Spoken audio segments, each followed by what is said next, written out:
bateau va, danse ton mât, claque ta voile. Va, mon bateau va, pour elle et moi, vogue là-bas. Oui, oui, oui, oui, oui, oui, oui, choisis la plus belle escale.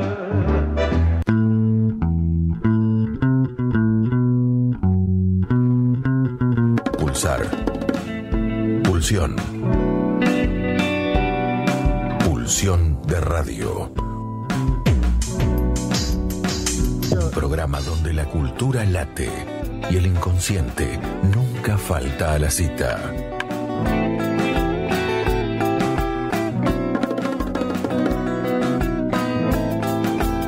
Conducción y producción: Gabriel Pulice, Luis Di Santo y Diego Yaiche.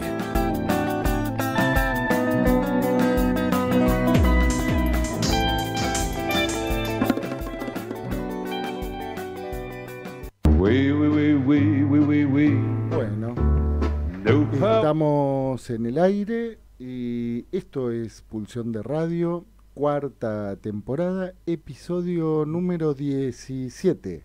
¿Sí? ¿Creo yo? ¿O 18? O 18, algo así. creo que ya estamos, Gabriel Sí. Pulice. Bueno, muy buenas noches, Diego. Buenas noches, Gabriel Pulice. ¿Quién nos acompaña hoy en el estudio? Bueno, hoy nos acompaña una distinguida invitada, Florentina Gamarra. ¿Qué tal? Muy buenas noches, Muy buenas Florentina. noches, Gabriel. Muchas gracias por la invitación. Buenas La verdad noches, que es Florentina. un gusto estar acá con ustedes esta noche. Bueno, lindo contar con tu participación, además con un librazo vamos a presentar hoy, y que bueno, no vamos a hacer todavía ningún adelanto, porque bueno, vamos a presentar el programa. Pero Sí. vamos a viajar a Oriente, ¿no? Sí. Vamos a viajar con Lacan. Sí, o sea, hoy vamos a estar entre Oriente y Mar del Plata, por ejemplo. Lo de Mar del Plata no sé a qué se refiere, No. porque hoy no vamos a Mar del Plata. ¿Y a dónde vamos hoy entonces? Hoy no vamos a ningún lado. Hoy nos quedamos acá. Hoy nos quedamos. Pero porque Entre Oriente y Congreso vamos a estar hoy. le cuento. Hoy tenemos nuestra sala de cine y viene Frankenstein Apa. a Pulsión de Radio. Ay. El Frankenstein de Mary Shelley,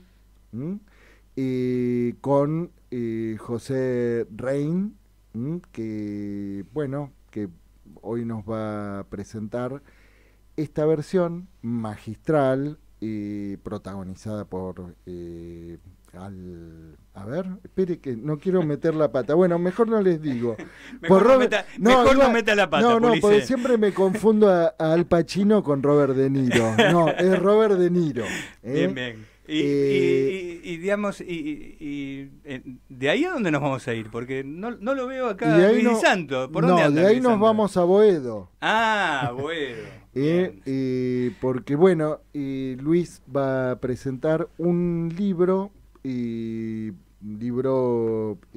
publicado en Valencia, en donde Luis participa como autor, que es Psicología Criminal y Forense. Ajá. Veo que hoy estaba en la luna de Valencia. Confundí Valencia con Mar del Plata, Sí. Pulice. Bueno. Bien.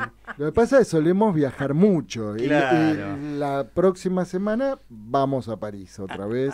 Bien. Y vamos Me mareo con tantos y lugares. vamos a Rosario, pero hoy no. Hoy nos quedamos acá. Bien. Solo al Oriente. Bien. Vamos a escuchar para introducir Oriente en Pulsión de Radio. Vamos a escuchar un tema musical de David Bowie.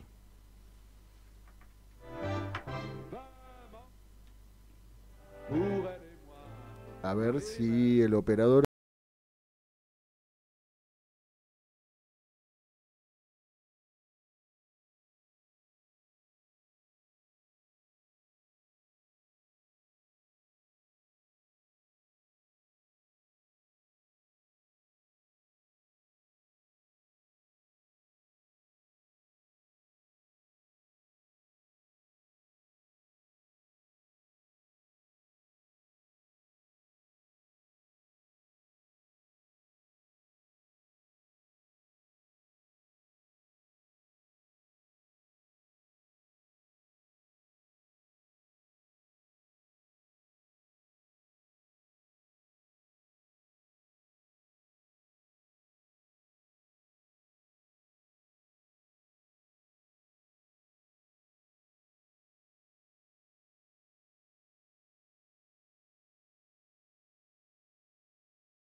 Pulsión de Radio.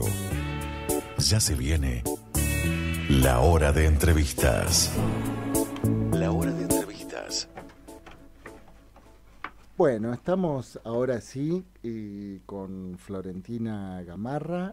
¿Qué tal? Muy buenas noches. Muy buenas de noches. nuevo, Florentina. Buenas noches, muy buenas noches. Bueno, vamos a hacer una breve presentación formal.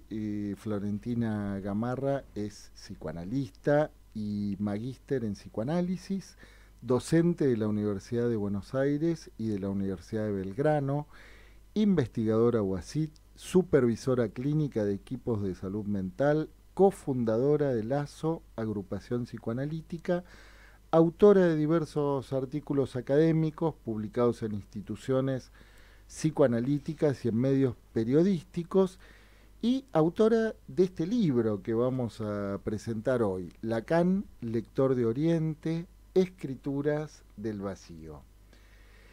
Bueno, ¿qué es tu tesis de maestría? Exactamente. ¿Sí? Bien, que en donde ya en el prólogo, ¿no?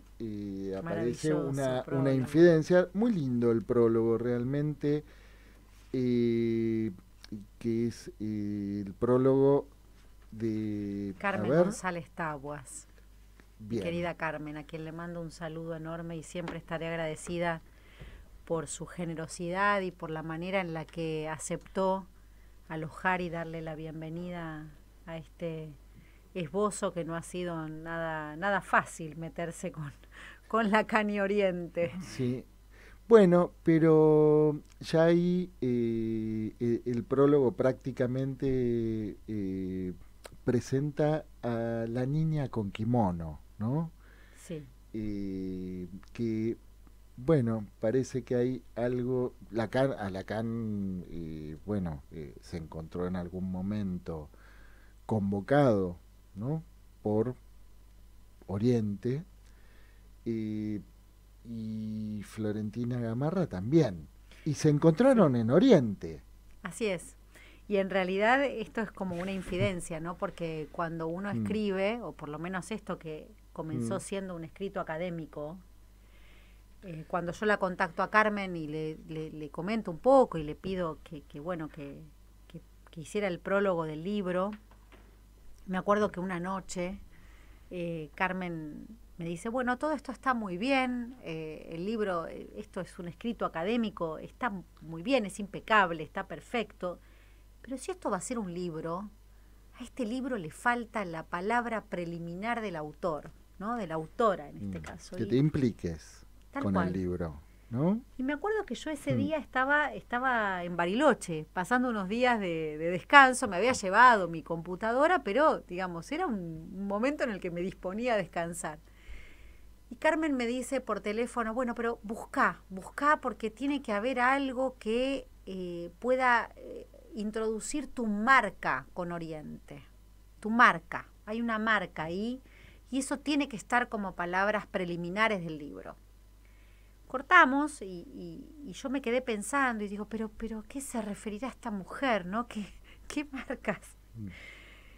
Y efectivamente no tardó más que 1 o 2 horas en sobrevenir todo lo que en palabras preliminares aconteció como el recuerdo. Carmen ha tenido conmigo ahí una intervención, podríamos decir, que tuvo un efecto en donde, bueno, apareció el recuerdo del kimono. Apareció el kimono. Y no en cualquier momento, ¿no? Muchas son las cuestiones que hay. ¿Qué recuerdo pareció? El recuerdo es un recuerdo, no sé si es encubridor, como todo recuerdo, pero ha tenido algún sesgo asociado a la letra. El recuerdo es que mi padre era en una época gerente de ventas de una empresa de productos, ¿cómo decirlo?, de zapolanes, ¿no? En una época así en la que el rubro de la perfumería, y esto hacía que él tuviera que viajar muy a menudo a diferentes lugares, entre ellos Chaco, Posadas, ¿no? En Misiones, y él era oriundo, nació en la provincia de Misiones, con lo cual era muy accesible en una época en la que se solía cruzar a Paraguay y traer de allí todos los productos, ¿no? El Chinatown que viajaba y que se podía, Claro. de productos. Sí. Y en un momento, cuando Carmen me dice esto, yo me entregaba ahí a los brazos del sueño, digamos, oníricos, y sobreviene este recuerdo, que me tuve que levantar y escribir, lógicamente. Y es que mi padre me había traído, cuando yo tenía 5 años, un kimono rojo. Y la música que solía escuchar mi padre cuando yo era pequeña, digamos, estaba atravesada por efectivamente, Rojo. Me señala Gabriel la tapa. Sí, claro. La tapa que muy generosamente... La tapa del kimono. La edición, sí, rojo y negro también, Bien. ¿no? El kimono era rojo. Así que Carmen me invitó a que esas marcas, a que esas letras pudieran ser testimoniadas, porque uno no investiga porque sí, uno no se siente interrogado ni interpelado por cualquier tema porque sí, y entonces le agradezco doblemente, ¿no? Solo por haberme abierto esa puerta y además por haberse prestado a la generosidad con la que escribió el prólogo del libro. Tu norte era el oriente. Sí, exactamente, algo así, ¿no? Una reorientación, una reorientalización, podríamos decir. Este libro a quien yo le estoy profundamente agradecida. No sé si ustedes tienen esa sensación de que cuando escribimos hay algo de eso que ya no es nuestro, ¿no? Que se convierte en otra cosa. Sí. Y pasa a tomar vida propia Sí. y al mismo tiempo no deja de ser algo propio también, ¿no? Sí. O por lo menos hay algo de la identidad de uno que pasa a ser compartida con el libro. Totalmente. ¿no? Y también, sobre todo, porque para nosotros, hispanoparlantes y demás, Oriente tiene esa característica de lo ajeno, ¿no? Oriente nos es ajeno. Y a mí me interpeló y me interrogó desde siempre la inquietud de Lacan por Oriente. ¿Por qué Lacan qué va a buscar a Oriente que no encontró en Occidente? ¿Qué fue a buscar a Oriente? ¿no? Y eso abre una... Bueno, es un momento muy particular, ¿no?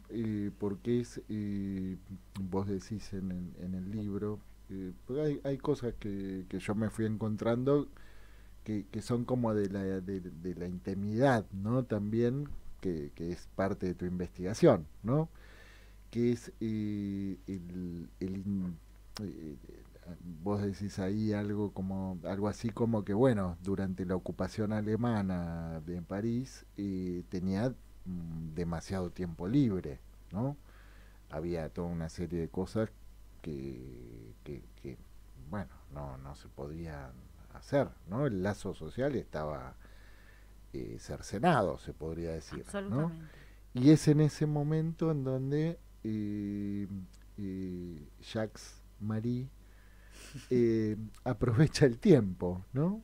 Sí, y de un modo muy particular, porque no nos olvidemos de que en ese momento las influencias estaban dirigidas hacia el maoísmo, digamos, en una lectura del confucianismo, confucianismo, sí. Todo muy confuso. Todo muy confuso, claro.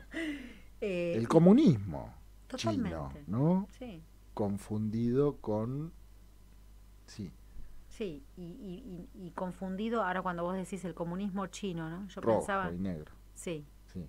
Y qué particularidades y con qué Lacan estaba dispuesto a negociar y con qué no. ¿No? Lacan tuvo una posición, creo yo, absolutamente política en sus viajes a Japón.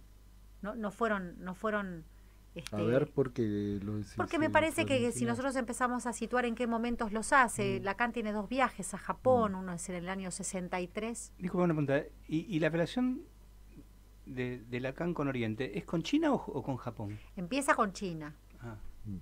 Empieza con China y empieza, digamos, creo que inicialmente por algunas marcas que ya se encuentran, podríamos decir, en el 53, cuando nosotros leemos el seminario 1, ya está ahí el Zen, ¿no? El analista debe proceder como el maestro Zen.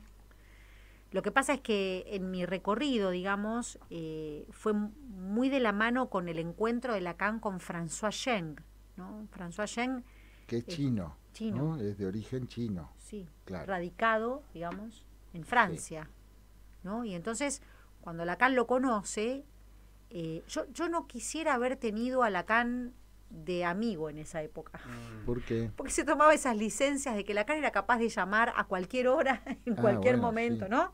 A fuerza de ese deseo que en un momento François Yen... 3 de la mañana. Sí, 4 de la mañana. Sí, Lévi-Strauss lo padeció... Absolutamente, ¿no? Sí. Bueno, es lo mismo que dice Russell de Wittgenstein. Tal cual. ¿No? Que Wittgenstein lo llamaba a cualquier hora para decirle, acá hay un hipopótamo. Tal cual. ¿No? Esos deseos férreos, ¿viste? Que por decirlo de algún modo le perturban la vida, ¿no? Porque el deseo perturba, claramente. Sí. Lo que pasa es que no es lo mismo que alguien te perturbe a las 10 de la mañana que alguien te perturbe a las 4. No, y que te llame Lacan a las 4 de la mañana, cual. ¿No? Que no es lo mismo que te llame cualquiera. Y con, ¿no?, las preguntas que hacía Lacan. Claro. Entonces, un buen día este señor, francoparlante, imaginémoslo, ¿no? Sinólogo, filósofo, un hombre serio, que tenía una familia.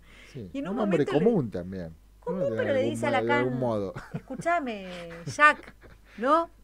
Se lo debe haber dicho, creo que no sé si en chino, pero seguramente, dejémonos de jorobar, ¿no? Yo tengo que publicar mi próximo libro en el año 77, que es La escritura poética china, no es cualquier libro.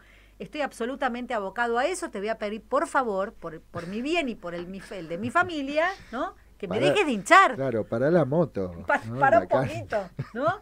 Todo bien, que sos Lacan, pero todavía no sos Lacan. O sea, aflojale un poco.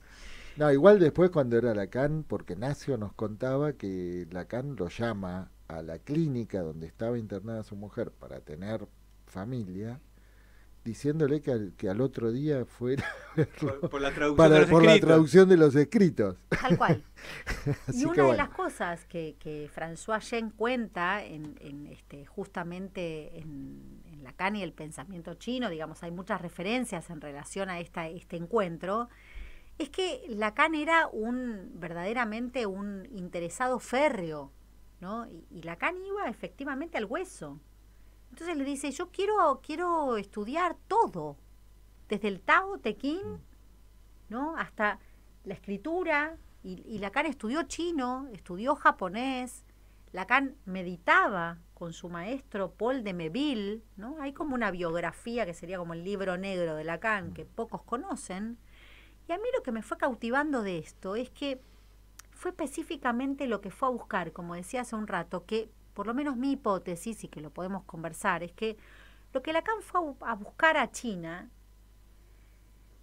es alguna conceptualización del vacío que no tuviera que ver por lo menos con las ya conocidas y estudiadas, por supuesto, en relación a las matemáticas, la lógica, ¿no?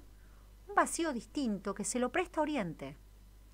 Y a mí eso me cautivó. A mí eso me pareció, no me pareció azaroso, me pareció que ahí Lacan se traía algo entre manos, y lo que se trajo entre manos a partir del estudio del concepto de la conceptualización del vacío como noción oriental, noción china, es el litoral.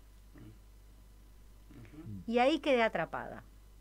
Eso fue lo que porque por ahí para nosotros es mucho más factible encontrarnos con las definiciones en torno al vacío a partir de las elucidaciones de la teoría de los conjuntos, de la lógica, las matemáticas, ¿no? El conjunto vacío. Pero el gran aporte que me parece que Lacan encontró en Oriente, a mi criterio, estaba como bastante deslucido, o pasó por alto. Y me encontré con un mundo ahí. Bueno, porque se podría decir que ahí se encuentra, no solo en la escritura, ¿no? Porque hay un lazo, particularmente en la escritura china, ¿no? Porque después vamos a ir a Japón. Pero entre la escritura y el arte, ¿no? Sí. No hay un borde tan...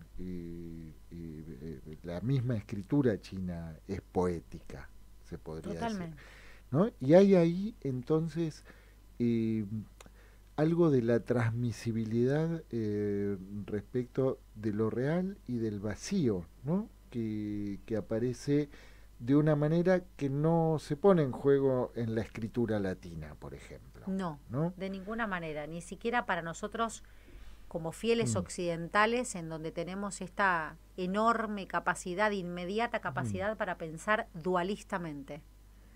En ese Enseguida sentido, se nos arma la grieta, ¿no? sí. Una vez vos lees en François Chen cuál Sí. es la diferencia entre ¿no? el día y la noche. Sí. Y por ahí un chino te va a decir, no, el día es el instante más oscuro de la noche, es donde empieza a amanecer. Entonces el pensamiento no es dualista, no está en las coordenadas reflexivas, digamos, de espacio-tiempo. Hay otro, ¿no? Esto que mucho tiempo después... ¿Hay pliegues? Sí, hay pliegues, hay ribetes, hay tonalidades, hay coloraturas, ¿no? Nosotros estamos, digo porque a mí me sirve mucho esto para pensar nuestros vicios como psicoanalistas. Nosotros hablamos, repetimos a veces, Sí. ¿no? El agujero, el borde. ¿Todos los bordes son iguales? No hay ribetes, no hay rugosidades, no hay tonalidades, no hay coloraturas. ¿A qué se refiere Lacan cuando habla del borde? Sí.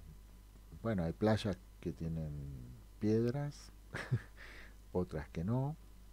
Y el sonido del agua es... Algunas calentitas, otras más frías. Sí. ¿No? Y cuando tenés oportunidad de escuchar el ruido del mar, en el momento en el que el agua se lleva los caracolitos, ese sonido es distinto. No es el mismo agua, podríamos decir, ¿no? Entonces, creo que a mí me sirvió todo esto para poder encontrarme con la diferencia que hay entre sonido y sentido. Esto es lo que me parece que la letra le aporta a Lacan. Estos estudios en donde se encuentra con un pintor del siglo XVII, Ji Tao, en donde este señor escribe sobre el trazo único de pincel. ¿Por qué hay un trazo único de pincel? ¿Qué significa que haya un trazo único de pincel? Y que haya un rasgo unario, ¿no? Sí, bueno, porque ahí del trazo único de pincel al rasgo unario, ¿no? Y parece que ahí entonces Lacan se encuentra con modos de mostrar, ¿no? Con alternativas como para mostrar algo de eso sobre lo que no se puede decir, ¿no? Exactamente. Bueno, vamos a Japón ahora musicalmente, Bueno. de la Uy. mano de King Crimson con Mate Kudesai. Wow. Y a la vuelta vamos a ver algo del arte oriental también. ¿Cómo no? ¿Mm? Me encanta. Bueno, vamos. eh,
Espera, por favor.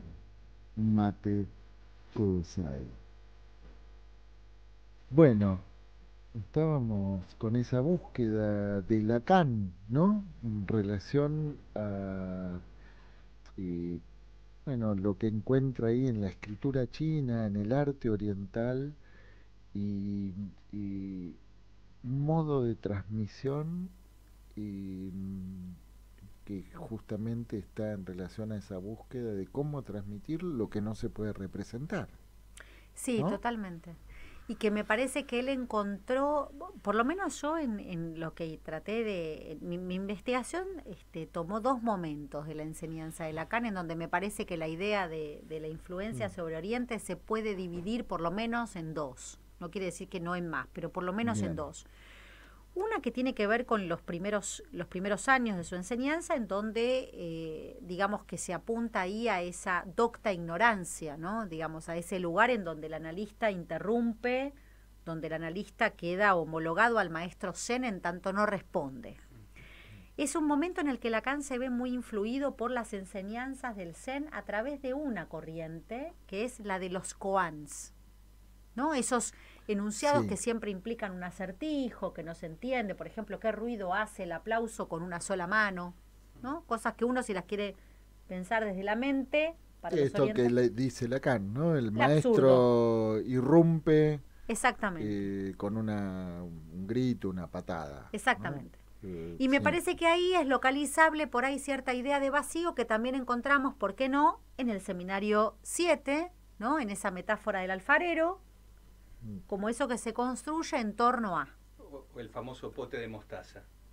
Bueno, ¿cómo es el pote de mostaza? Digamos, justamente uno de los ejemplos parecido al del alfarero exacto, es exacto, ¿no? el pote de mostaza. Sí, ¿no? sí, sí. El pote de El mostaza pozo vacío, tal digamos, cual, el ¿no? ejemplo que da él del pote, sí, tal cual, es eso. Ahora, después hay otro momento con el que yo me encuentro, que es el de la reducción, el del vaciamiento, que ahí me parece que es interesante hacer una distinción, porque no es lo mismo el vacío que el vaciamiento. Y es acá donde me parece que Lacan encuentra esa articulación tan maravillosa, no solo del vaciamiento del sentido, sino de la impronta del sonido, lo sonoro. Como si lo sonoro rompiera el sentido. Hay algo del sonido que permite ir más allá del sentido. Claro, lo sonoro, pero no ya en el enlace significante. No en términos, si querés, fonemáticos, podríamos Bien. decir, ¿no? Sino lo sonido en tanto lo que un sonido nos afecta, ¿no? Nos toca el cuerpo, Exactamente. Ahora, ¿no? Nos vibra. es lo, digamos, ¿es lo sonido sónico o lo sonido áfono? Y esa es una pregunta que yo, por ejemplo, ahora estoy completamente atrapada. Resonancias, consonancias y asonancias. Es algo que me interroga, pero justamente, porque no hay nada más áfono que ese punto cúlmine de una voz, ¿no? ¿De qué se trata esa voz de la que hablamos? Cuando hablamos del sonido, no estamos hablando de algo que se pueda articular rápidamente al sentido, sino que estamos hablando en el momento en el que el sentido se termina y lo que queda, lo que se puede morder, lo que se corroe. Bueno, pero además hay otro punto que me parece que es importante situar, ¿no? Que es esto que solemos decir, ¿no? Que las orejas no tienen párpados, Claro. ¿no? Entonces, que el impacto, ¿no? Del sonido no en lo que tiene que ver con el sentido, ¿no? Nos toca en el nivel de la afectación, nos toca el cuerpo, Totalmente. por dentro. Sí, que hay que ver que dentro. Bueno, pero No, porque es un dentro, digo, en este Sí. sentido, ¿no? Las Sí. orejas no tienen párpado. Sí. No sabemos dónde Y por eso nos yo te toca, decía que si pero tenemos no es la piel. Sí, y por eso yo te decía hace un ratito ¿No? que en eso que vos decís de la piel, eso es lo que aparece en los párpados del Buda, Bueno, ¿no? A ver, Seminario 10. cuéntelo para La última clase. Cuéntelo para la audiencia, por favor. A pesar de las diferencias que hay entre traducción y traducción, y si Lacan estuvo en tal Tandil, templo, si estuvo o en Tandil. ¿Dónde fue eso? ¿No? Si fue en la de Liniers, en la iglesia de San Expedito, no sabemos. O en San Cayetano. No sabemos. venir. Lo que encontró fue que hay ahí, en esos párpados del Buda, un punto que es tíquico. Digamos, un punto que no es rellenable, ¿no? Ese vacío que tiene que ver con ese entre. Tíquico de tiqué, ¿no? Y que también pero de algo... no de TikTok. No. Bien, porque ¿no? No de TikTok, sino claro. Se parecería más es verdad, al de la tiqué que al de TikTok, tal cual, sí. Del tiquismo, ¿no? Sí, exactamente. Sí. Eso que al mismo tiempo marca la distinción entre el ojo y la mirada. No es lo mismo. Eso me parece que capta ese efecto de lo irreductible, que a mí me parece, es una hipótesis que tuve, que me acompañó en la investigación, es que la letra le permite a Lacan los inicios de poder establecer un pasaje de esa lógica, ¿no? Que arranca siendo esa lógica tan conocida y tan desarrollada como la lógica modal, a lo que después va a producir en sus estudios sobre lo nodal, la topología, el entre, el litoral, es el origen de eso en el Seminario 18. Cuando él dice efectivamente, ahora yo me encontré con, no sé si vieron que cuando a veces releemos desde un momento, ¿no? Una precup que podríamos establecer, cuando uno se encuentra con esa frase o esa definición que Lacan da de la letra, ¿no? El soporte material que el discurso concreto toma del lenguaje. Y no es lo mismo leer eso cuando uno se está formando en eso que se suele llamar el primer Lacan, que quién sabe qué es el primer Lacan, el segundo Lacan, el tercer Lacan. ¿Cuántos Lacanes estaríamos teniendo? Ahora no lo sabemos, pero en esa cuenta que se hace, no es lo mismo esa estructura, digamos, que entender que el soporte material, que el discurso concreto toma del lenguaje. Ahí ya tenemos cuál, ¿no? Soporte material, que discurso concreto toma del lenguaje, en la instancia de la letra estamos hablando, no estamos hablando de los 70. No. Discurso concreto y lenguaje no son lo mismo. Nos pudimos preguntar eso, porque Lacan lo dice en el 18. Yo, si hubiera querido, habría dicho la instancia del significante, pero no dije la instancia del significante, dije la instancia de la letra. Pero mira, porque acá hay algunas perlitas que quizás ayudan también a poetizar, ¿no? Que es esto que vos situás ahí en el libro, ¿no? Del poeta Dai Rong-Shu, no sé cómo se pronunciará. Es el tema de la pronunciación. Dice, sí, yo igual ya he pronunciado las cosas de Su, sí, que dice, una escena creada por un verdadero poeta es semejante al campo azul, que cuando lo calienta el sol despide una niebla etérea, que es una especie de emanación del jade que contiene el suelo.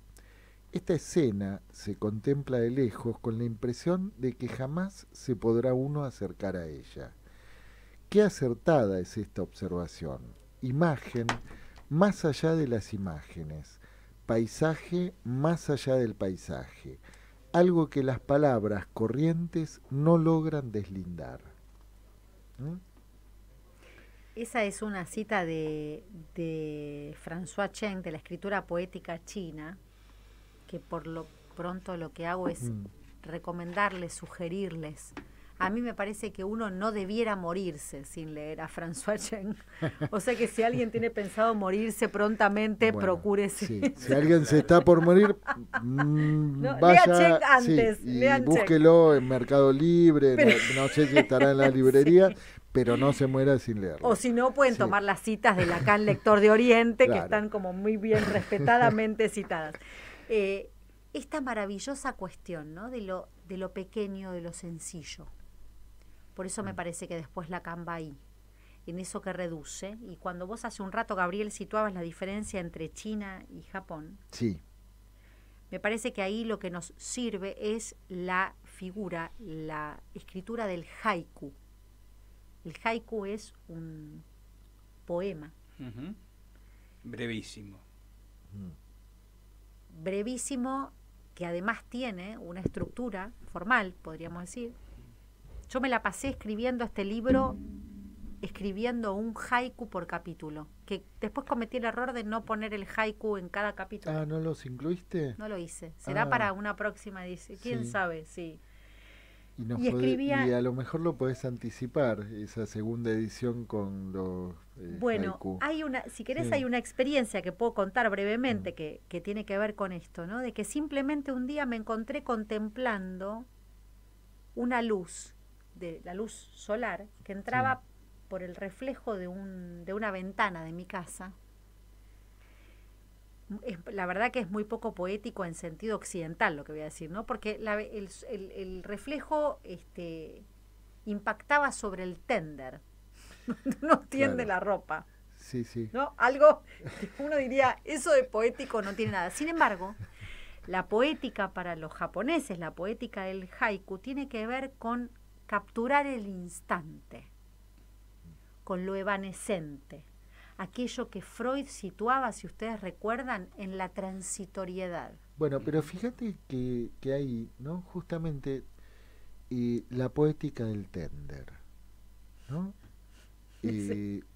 Hay Tinder porque... Bueno, no, la poética del Tinder es otra cosa, es otra poética, pero de pronto vos te sorprendés encontrándote con la poética del tender, ¿no? Sí, y que eso redujo. Sí. Hay algo que se captura ahí. Esto es lo que tiene el arte oriental, el arte japonés, que digo por esta razón que me parece que a mí me cautivó lo que Lacan fue a buscar ahí, porque lo que Lacan fue a buscar ahí es cómo para los chinos, para los japoneses, porque quizás decir hoy oriental es abrir quizás una geografía que quizás no nos sirve tanto a nosotros. Pero hay una frase que resuena de no hace mucho tiempo, de alguien que ocupa un cargo importante, ¿no? Que ha llegado a decir que los chinos son todos iguales, ¿no? Por ejemplo. Entonces, en ese sentido lo decís, hablar de Oriente como si fuera todo la misma cosa, bueno, es como una falta de respeto, pero yo me tomé cierto pero vos trabajo, te tomaste el trabajo de ubicar esas diferencias, sí, y ¿no? por algo en algún punto quedó como lector de Oriente y no lector de China. No. ¿Sí?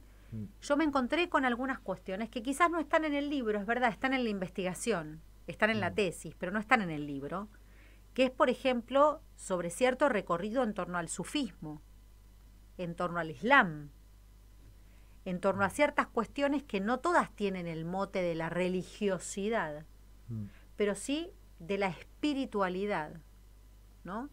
Entonces, estas cuestiones efectivamente me parece que para nosotros son importantes, porque nosotros, ¿por qué nos ocupamos de lo psíquico? ¿Qué es lo psíquico? Lo psíquico es psique, y psique nace originariamente desde la etimología griega denominado como alma, y nosotros seguimos diciendo, ¿no? La psiquis. ¿Y qué es la psiquis? ¿Y qué es el alma? Esas cuestiones que para nosotros son efectivamente lo irreductible, porque tampoco es lo mismo el alma para Homero que el alma para Aristóteles. Hace algunos años, Jean Alouche, en una actitud bastante provocativa, había planteado que había que dejar de hablar de psicoanálisis y hablar de speak análisis, que era un juego entre speak inglés y espíritu. Sería una traducción literal, sería espíritu análisis, pero con el juego translengua con el speak, ¿no? Tal cual. Porque para nosotros podría ser la langanálisis. Sí, algo así, ¿no? O el espíritu de la lengua, digamos, ¿no? Exactamente. El análisis del espíritu de la lengua, digamos, ¿no? Y creo que básicamente mi investigación se centra en ese medio que para mí se circunscribe en el seminario 18, no para mí, digo, mi recorrido anduvo por ahí. Porque Florentina Porque me parece que ahí es donde incluso me encontré con que la tapa del seminario 18, sobre todo la edición italiana, todas letras chinas que muy bien están en la traducción de Paidós situadas, donde Lacan vuelve a las escrituras de Mencio, que Mencio en realidad, vamos a ser respetuosos de la lengua, es Mensu. Sí. ¿Bien? Que para nosotros es, ¿no? Confucio no es Confucio, es Confucio. Acá los latinos le dijeron, mandale Confucio, que total todo suena igual. Es como a mi supermercadista chino que se llama Wang y todos lo llaman Juan. Él es Juan en el barrio. Y tenemos lo propio con Lao Tse, que todos decimos, che, las escrituras de Lao Tse. Sí. No, Lao Tse posiblemente, para nuestro pesar, no haya sido quizás un hombre. Y haya sido Lao Tzu. Tzu significa, ¿no? Antiguo maestro. ¿Qué sabemos quién fue el antiguo maestro? Claro. Son las entonces esas cuestiones que se van deformando, que van teniendo esas... Sí, que es un teléfono descompuesto, ¿no? De algún modo. Son transliteraciones. Sí, bueno, está el Siddhartha, ¿no? De Germán Hesse. Gautama. Sí.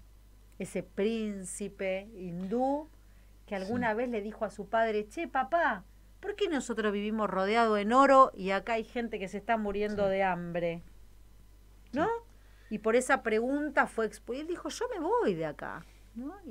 Sí, claro. Siddhartha Gautama. Sí. ¿No? Y todo esto nace en el hinduismo de 15 siglos antes de Cristo. Parece que antes de Cristo pasaban cosas mucho más divertidas que a partir de Cristo. Lo que pasa es que nosotros nos las perdimos todas, digamos. Pasaban muchas cosas. Bueno, hay teorías. Hay un documental muy interesante en Netflix que es sobre los apocalipsis del pasado, que sostiene una hipótesis muy fuerte de que en realidad hay, retomando el mito de la Atlántida perdida, que hay pruebas suficientes para sostener que hubo una civilización, por lo menos que se sitúa en 12.000 años antes de Cristo, ¿no? En el momento de la glaciación, ¿no? Los atlantes, ¿no? También. Sí.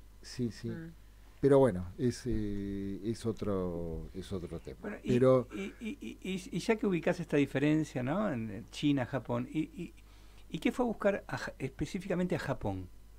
A mí me parece que lo que él tuvo con François Cheng fue se le abrió todo un mundo en relación a cómo pensar la cuestión de la escritura.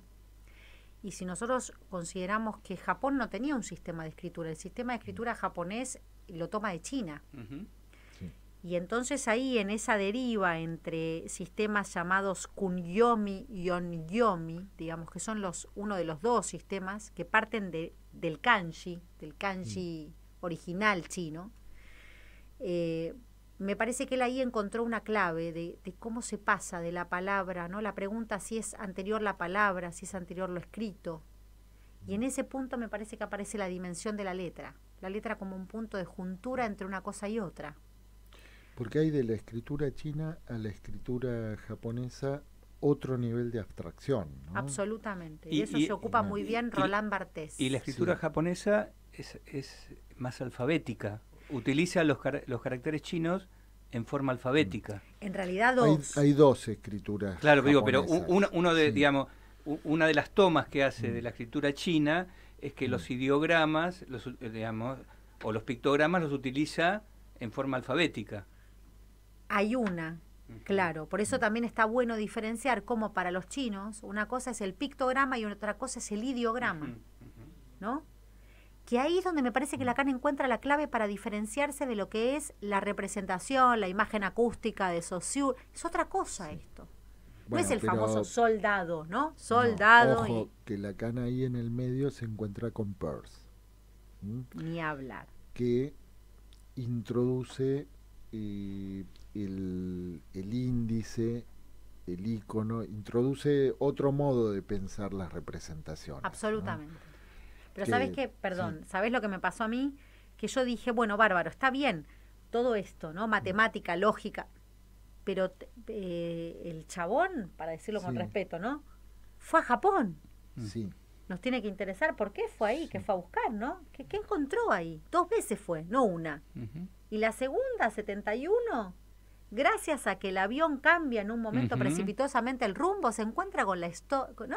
Con Siberia. Siberia. Ujú, Y de ahí vuelve y dice, muchachos, literature. ujú. ¿Qué? ¿No? Como, sí, esa juntura. Bueno, ahí. Estamos en los minutos finales. Contanos del libro en sí mismo. ¿Quién lo editó? Bueno, este libro está editado por Cascada de Letras. La agradecida completamente a Antonio Jiménez, que es quien lleva a cabo la labor de la edición, y que me ha permitido que se le respete tanto el diseño de tapa, ¿no? ¿De quién es el diseño de tapa? Mío. Ah, Mío, y que le mando Sí. un beso a todos los que respetaron el diseño de tapa y a quienes ¿te no. pusiste el kimono para hacer la No, tapa o a decir verdad me lo compré. Me lo compré y tengo un kimono rojo, Nuevo. pero eso nuevo, intacto. Me lo iba a poner que hoy, ese pero te- me pareció ese que ya no es el que te regaló No, nadie? no es el que me regaló ese mi te lo padre, compraste es el que vos. me procuré. Bien. Exactamente, sí. Así que, y la verdad es que nada, es un libro a quien yo le estoy agradecida, porque estas letras me encontraron a mí, antes de que, ¿no? Fue un encuentro en el que a veces uno escribe a pesar de uno. Así que yo estoy muy agradecida por lo que este libro abrió. No fue fácil, la verdad es esa, no fue fácil encontrarnos como en una comunidad psicoanalítica en la que estamos más acostumbrados a otro tipo de lecturas, ¿no? Y que quizás hay que rigurosamente probar y probar y probar y probar, y Bueno, entonces agradezco. pero lo riguroso, sin embargo, vos sabés que yo no llegué a leer todo el libro, pero leí bastante. Y lo recibí como un soplo de aire fresco. Ay, qué bueno, muchas gracias. Y lo digo en el sentido de que no es un libro plagado de refritos, ¿no? Sino que es una escritura que hace un recorrido que me parece que bueno, está siendo muy bienvenido, ¿no? Muchas gracias. Para mí es muy especial tu comentario y te lo agradezco. El libro tomó forma de libro para editarse y para publicarse en el 2022. Y a mí en el 2021 me ha tocado en el proceso de toda esta edición despedir a mi madre. O sea que es un libro que también tiene las marcas de los que no están y de aquellos con los que uno trata de hacer nuevas escrituras. Entonces realmente para mí es importante esta distinción, porque es algo que efectivamente no es sin otros. Uno nunca escribe sin otros. Estén o no estén, ¿no? Es ese punto en donde, y hoy me encuentro en una radio, digo, recordando esas frases en donde aquel que fue invitado a disertar a una radio, paciente de Margaret Little, ¿no? No se sabe muy bien a quién le habla uno, si a los vivos, a los muertos. Sí. Bueno, a veces uno escribe con los muertos también. Y no sabemos cuándo nos escuchan tampoco. O que hay algo que siga hablando en nosotros, Sí. ¿no? Bueno, Muchas gracias. muchas gracias por venir, Florentina. Muchas gracias, Y un lujo el libro. Y bueno, nosotros nos estamos yendo a una tanda de la radio, y a la vuelta ahora vamos a ver si nos vamos directo a la sala de cine o pasamos primero por Boedo en el rincón de los libros. Muchas gracias, Florentina. Muchísimas gracias a ustedes. Buenas noches.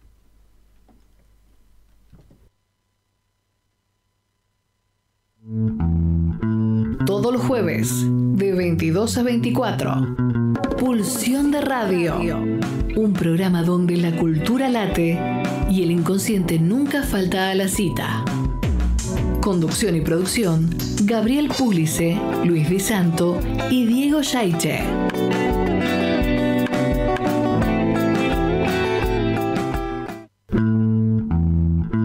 Todos los jueves, de 22 a 24. Pulsión de Radio. Un programa donde la cultura late y el inconsciente nunca falta a la cita. Conducción y producción, Gabriel Púlice, Luis Di Santo. Una nueva hora comienza en Argentina. Son las 11 de la noche. Para ellos, que llenan nuestro corazón y a los que deseamos brindarle lo mejor, llegó Wow Glam. Diseños perrunos, confección de ropita a medida. Vos elegís el modelo, las telas y Wow Glam lo hace realidad. Un diseño único como tu amor de 4 patas. Visítanos en Instagram, wow.glam. Si querés ser parte del grupo digital de radios más importante de la Argentina, si tenés ganas de pertenecer a una de nuestras 3 radios o a nuestro portal digital, te contamos que podés sumarte a Grupo Sónica, el grupo digital más premiado de la Argentina. Envíanos tu propuesta por WhatsApp al 11 22 62 77 28 y contanos qué te gustaría hacer. No te quedes con las ganas de ser un integrante más de Grupo Sónica. Te esperamos. Pizza Party Catering. Realizamos todo tipo de eventos, organización y planificación de eventos sociales, corporativos, pizza party, barra de tragos. También te ofrecemos degustación. Comunicate al 11 38 63 83 79 y seguinos por Instagram, Catering K-A. Búscanos en YouTube y suscríbete a nuestro canal. Reviví las mejores entrevistas y forma parte de nuestra comunidad. Somos Grupo Sónica. ¿Querés enterarte de lo que pasa en Latinoamérica? Escucha Mística Latinoamericana. Mística Latinoamericana. Actualidad, entrevistas y música. Conduce Martín Bersassi. Todos los lunes a las 17 horas por la RZ.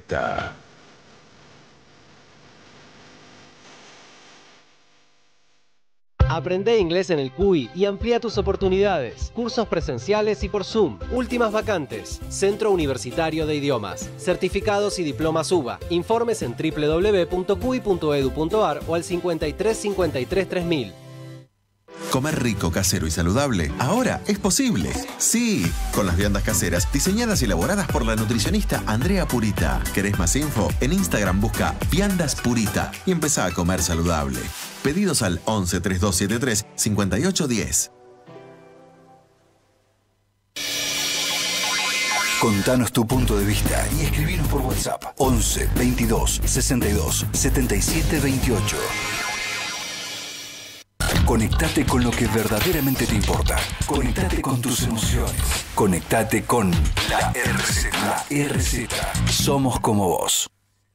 Si querés ser parte del grupo digital de radios más importante de la Argentina, si tenés ganas de pertenecer a una de nuestras 3 radios o a nuestro portal digital, te contamos que podés sumarte a Grupo Sónica, el grupo digital más premiado de la Argentina. Envíanos tu propuesta por WhatsApp al 11 22 62 77 28 y contanos qué te gustaría hacer. No te quedes con las ganas de ser un integrante más de Grupo Sónica. Te esperamos.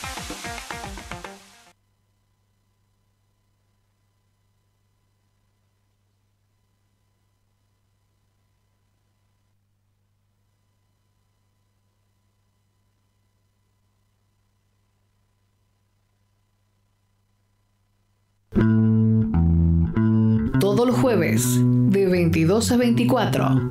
Pulsión de Radio. Un programa donde la cultura late y el inconsciente nunca falta a la cita. Conducción y producción, Gabriel Púlice, Luis Di Santo y Diego Yaiche.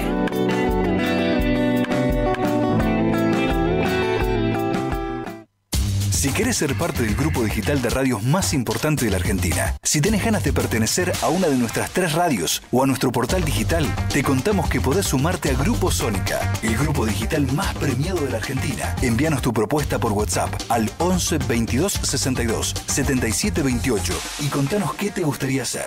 No te quedes con las ganas de ser un integrante más de Grupo Sónica. Te esperamos. Las noches de los miércoles en la RZ mezclamos historias y música con una propuesta distinta. 6 grados de separación. Diego Macei nos cuenta las grandes historias relacionadas con la música. Vamos a hablar 1 hora sobre música. 6 grados de separación. Historias mínimas alrededor de la música con un protagonista que nos va a disparar hacia otras historias, hacia otros artistas. 6 grados de separación. Todos los miércoles, 23 horas, aquí en la RZ.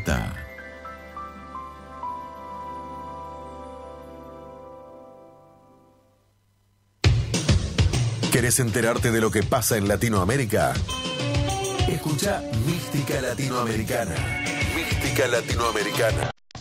Actualidad, entrevistas y música. Conduce Martín Bersassi. Todos los lunes a las 17 horas por la RZ.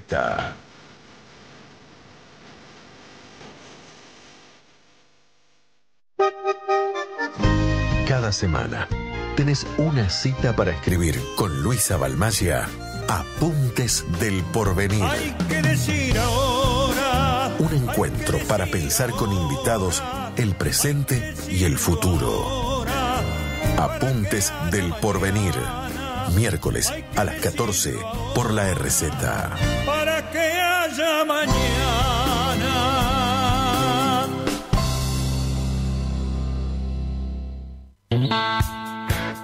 Tecnología, industria e innovación convergen en una nueva dimensión. Dimensión 5.0. Dimensión 5.0. Todos los jueves a las 16 horas con la conducción de Gustavo Rodríguez por la RZ.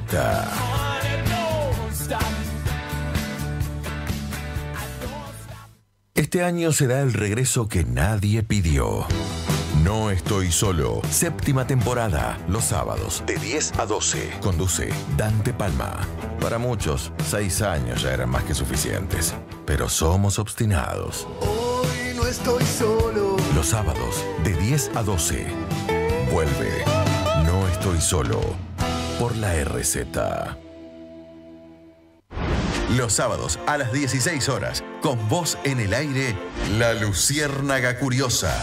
Un programa de noticias y entrevistas del espectáculo e interés general con Mónica Campi, Daniel Barros, Juan Carlos Blanco y Analía Villagra. No te olvides, los sábados a las 16 horas, La Luciérnaga Curiosa te cuenta todo. La Luciérnaga Curiosa, un programa federal por la RZ. Un poco de actualidad, un poco de noticias, algunas sorpresas, invitados y mucho más. Mañana te cuento con Juan Manuel Acuña.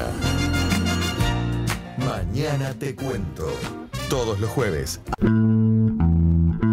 Todos los jueves, de 22 a 24. Pulsión de Radio. Un programa donde la cultura late y el inconsciente nunca falta a la cita. Conducción y producción, Gabriel Pulice, Luis Di Santo y Diego Yaiche.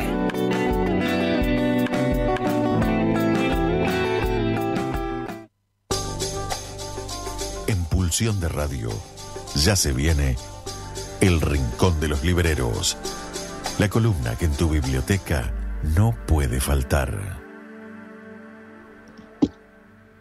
Bueno, estamos ahí viendo en pantalla a nuestro querido colega y conductor y productor del programa, pero hoy en calidad de entrevistado. ¿Qué tal? Muy buenas noches, Luis.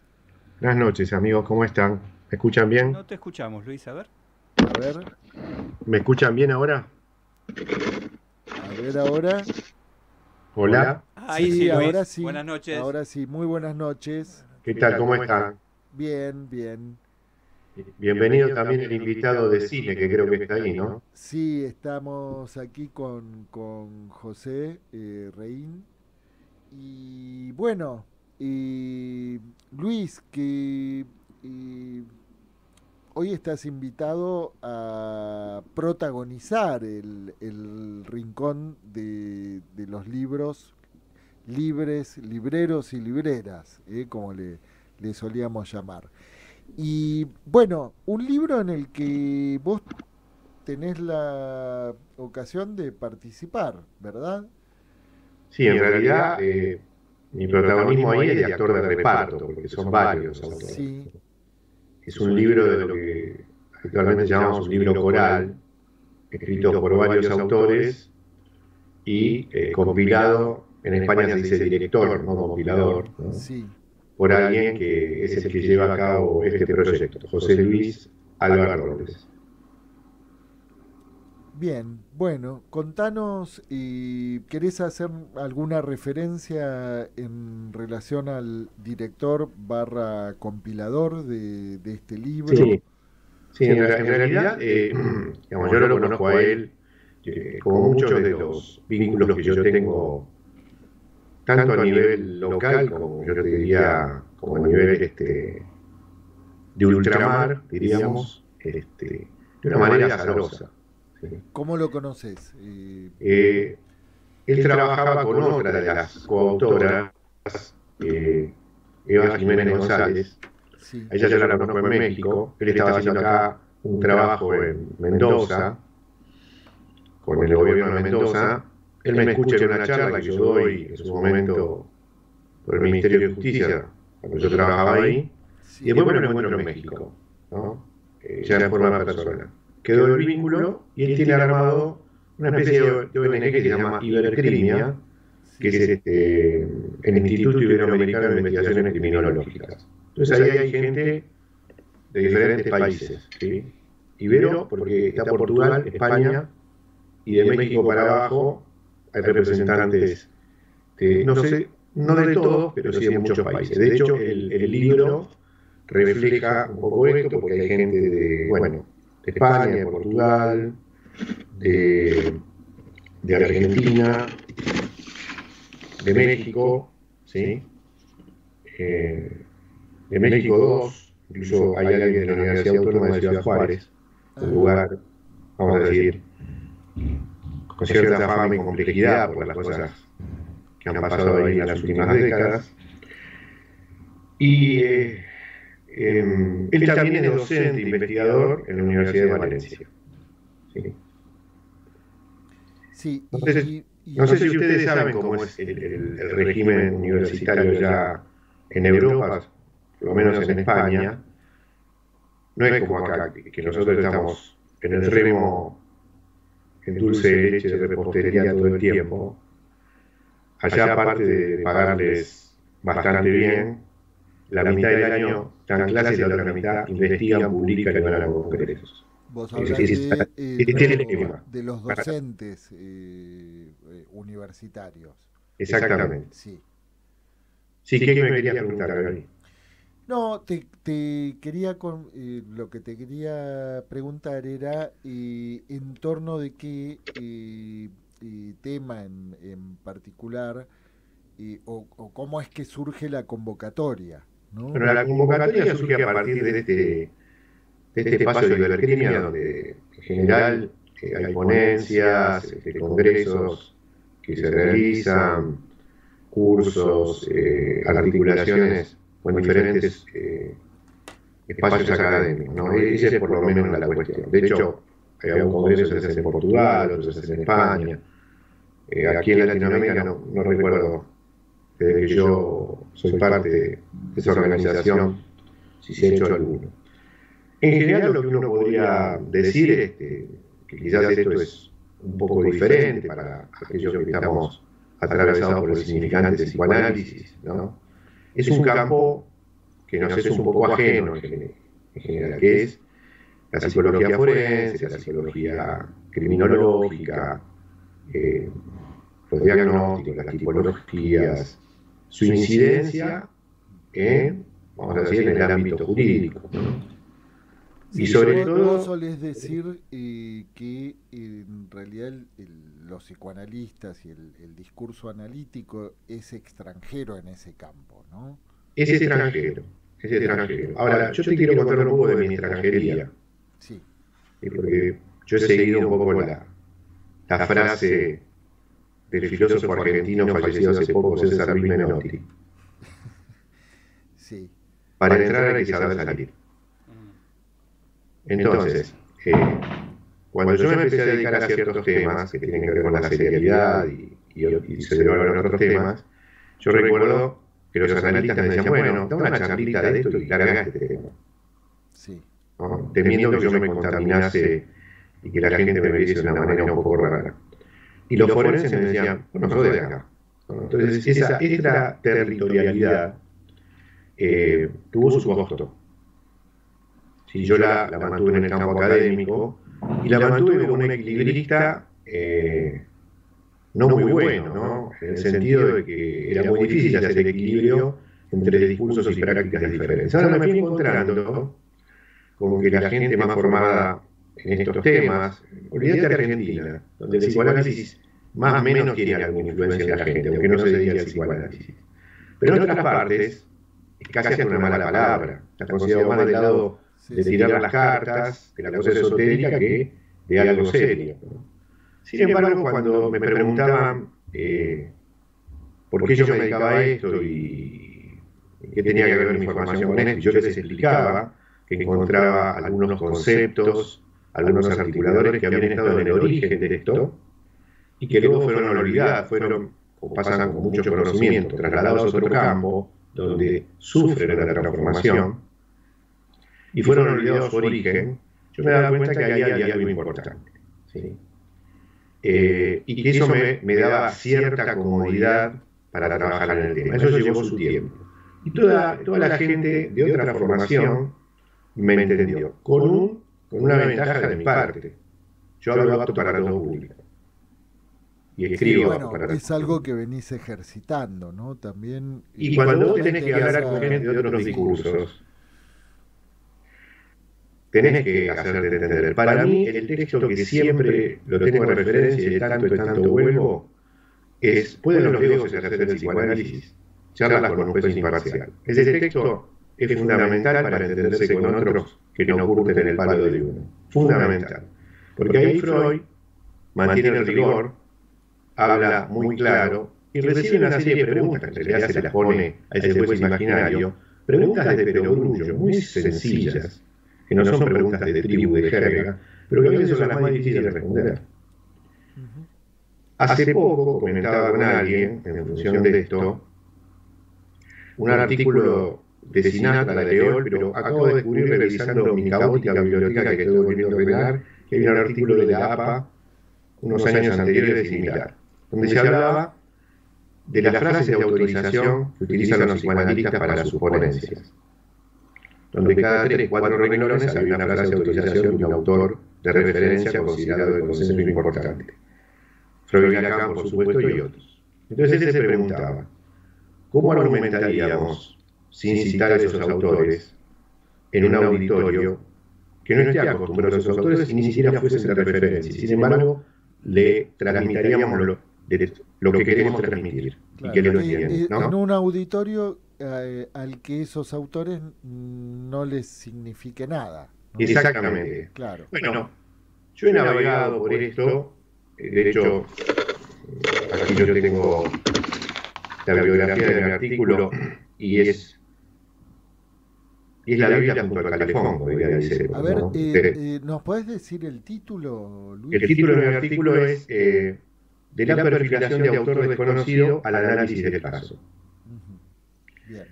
¿Por qué? Porque el tema de perfilación de autor desconocido, que lo conocemos más por la ficción, por la serie, por la televisión, es algo que se instala, y es lo que yo pongo en mi artículo, se instala hará unos 50 años, va mejorando, tiene un montón de software, tiene un montón de extensión de situaciones más allá de la seriedad, y hoy esos sistemas de investigación los utilizan casi todos los países del primer mundo. La perfilación, ¿no? No, la perfilación no. El análisis de la investigación criminal. Lo de la perfilación es un capítulo. Bien. Y que no siempre es posible ni necesario. Pero lo que yo pongo en este artículo es ese desarrollo y el fundamento de por qué.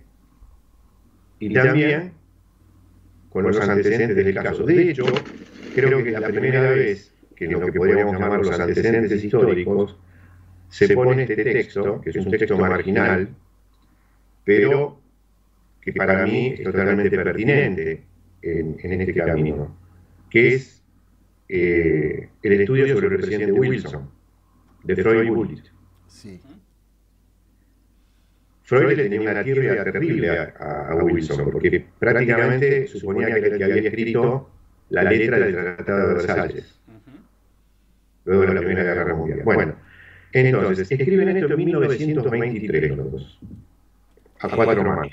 Luis, con un agregado, porque ahí también hay una cuestión personal, porque el jefe de prensa de Wilson, cuando viene, digamos, a firmar el Tratado de Versalles, era Edouard Vernet, que era el sobrino, digamos... El doble sobrino de Freud. El doble sobrino político de Freud. El librito de la propaganda, que vos también escribís. Exactamente, que digamos, el tío Sigui le tenía una tirria particular.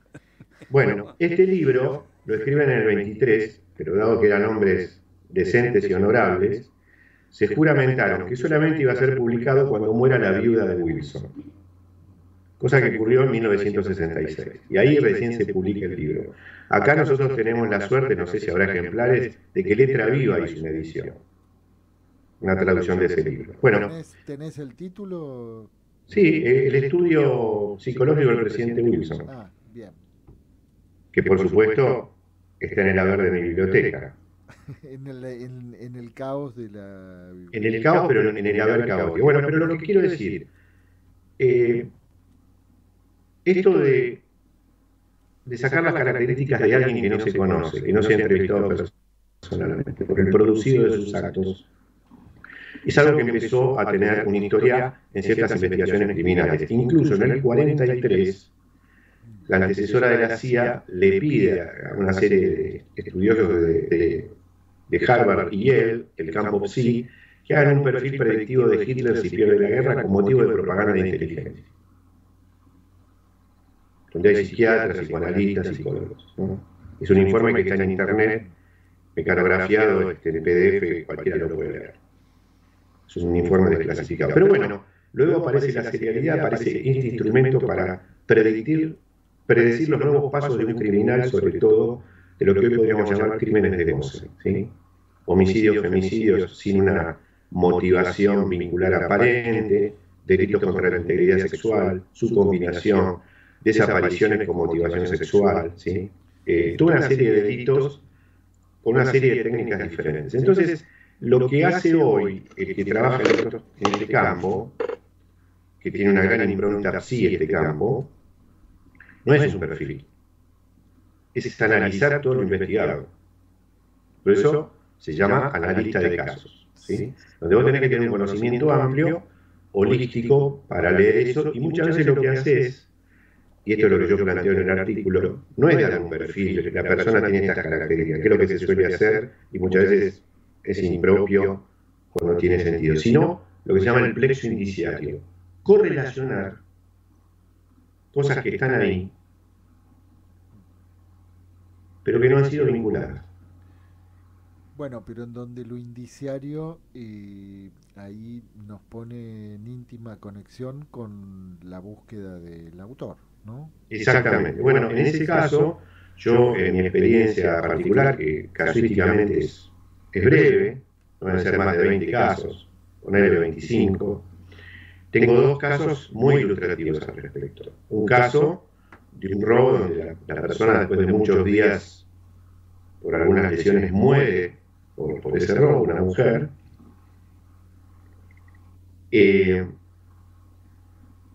donde había huellas de los ladrones, pero que no podían ser cotejadas porque le faltaba cantidad de puntos de huella.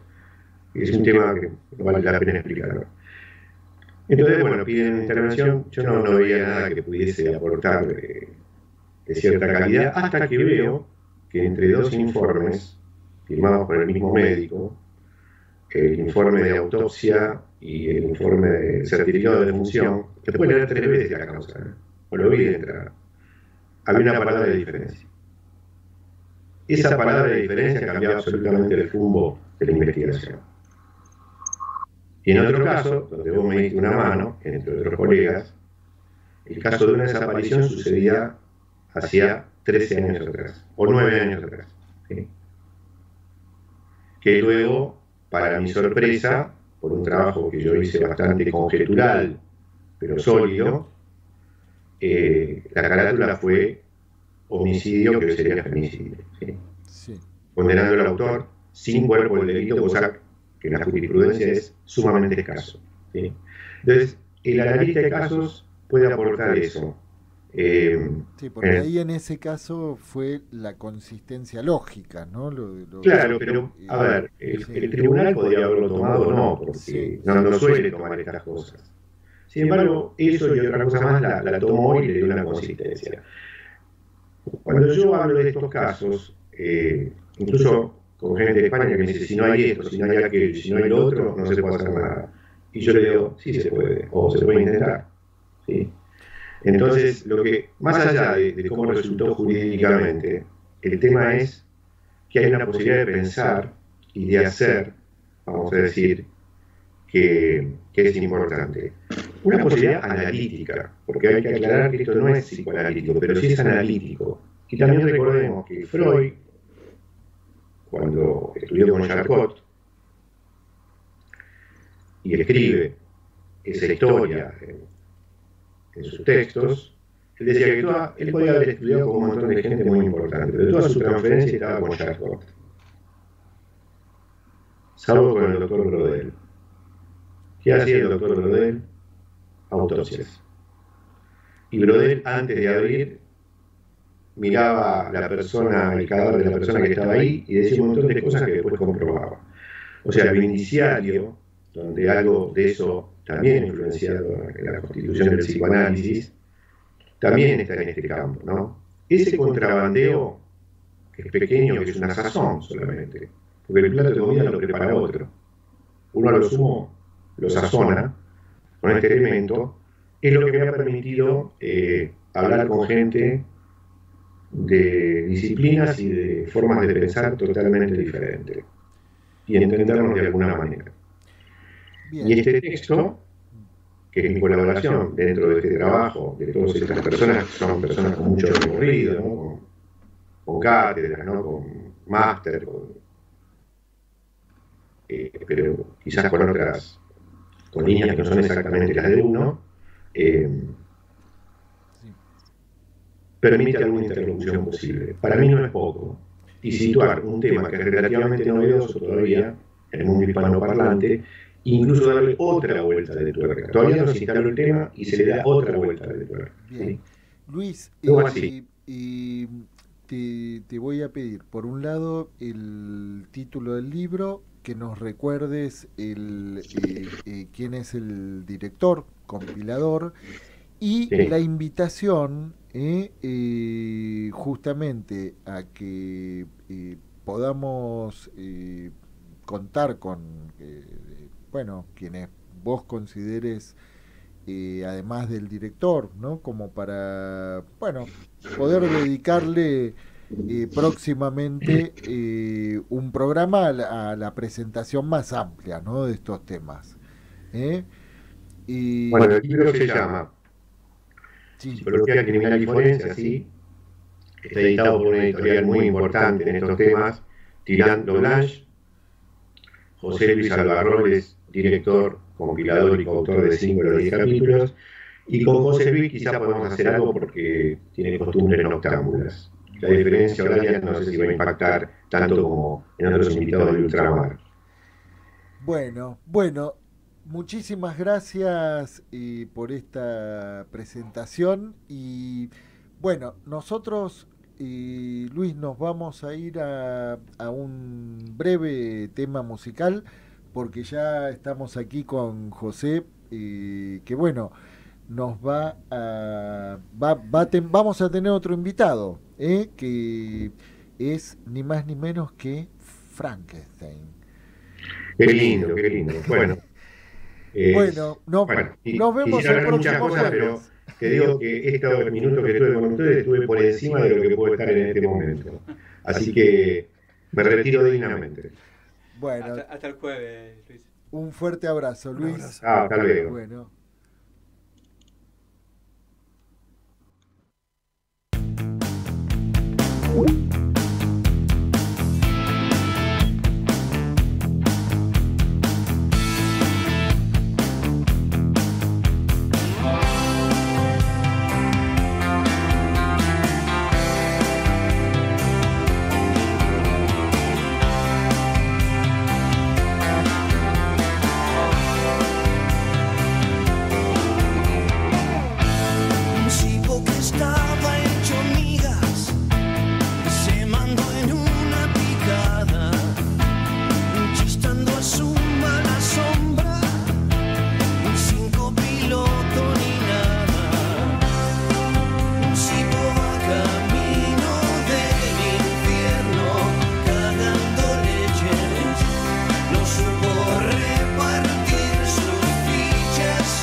en Pulsión de Radio.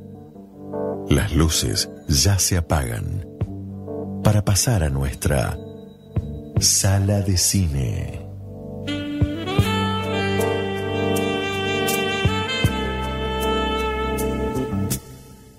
Bueno, muy buenas noches, José, ¿cómo estás? Noches. Bueno, bienvenido de nuevo. Muchas gracias por la invitación. Bueno, y hoy, recién decíamos, vamos a mandarle un saludo a Hugo Boskin en el día de su cumple. Un feliz cumpleaños. Bueno, y tenemos a Frankenstein.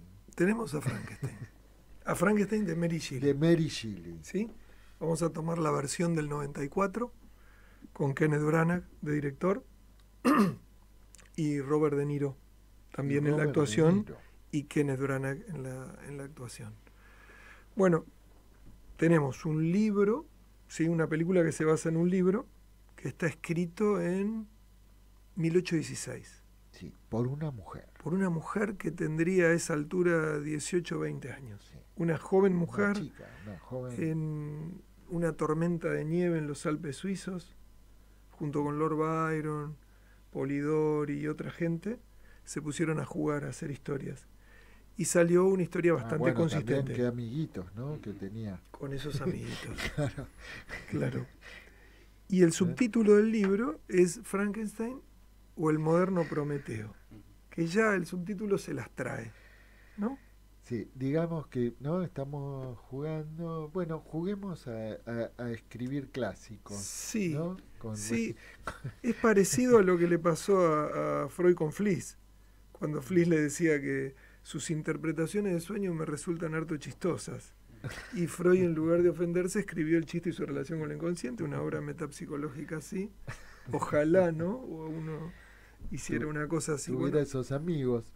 Bueno, yo estoy contento de ser amigo de Diego Yaiche, también me estimula el pensamiento y tiene comportamientos un poco más normales que los de Flavis. Está. Sí. Acá tenemos a alguien que ya introduce el tema de Prometeo y tenemos a Prometeo.